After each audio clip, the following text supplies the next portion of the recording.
सर्वांना माझा नमस्कार. माझे नाव स्वरा विरुद्ध प्रसाद. मी इयत्ता चौथीमध्ये शिकते. राज्य हा माझा जन्मसिद्ध हक्क आहे आणि तो मी मिळवणारच, अशी सिंहगर्जना करणारे लोकमान्य टिळक आज यांची पुण्यतिथी आहे. त्यानिमित्त मी तुम्हाला 2 शब्द सांगणार आहे, ते शांतपणे ऐकून घ्यावे. लोकमान्य टिळक यांचा जन्म 23 जुलै 1856 रोजी झाला. ते एक जहाल मतवादी नेते होते. ब्रिटिश अधिकारी त्यांना भारतीय असंतोषाचे जनक म्हणायचे. टिळकांनी सार्वजनिक कार्यात सक्रिय सहभाग घेतला.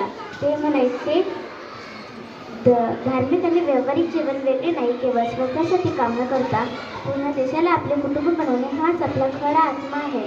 त्यापुढची पायरी म्हणजे मानवतेची सेवा करणे, त्याही पुढची पायरी म्हणजे देवाची सेवा करणे, असे त्यांचे मत होते. त्यांनी गणेशोत्सव आणि शिवजयंती हे उत्सव चालू केले. तर त्यांनी त्या माध्यमातून लोकांना एकत्र आणले. त्याचबरोबर केसरी आणि मराठा या वृत्तपत्रांच्या माध्यमातून त्यांनी ब्रिटिशांविरुद्ध आवाज उठवला. 1 ऑगस्ट 1920 रोजी हा भारताचा तेजस्वी सूर्य मावळला.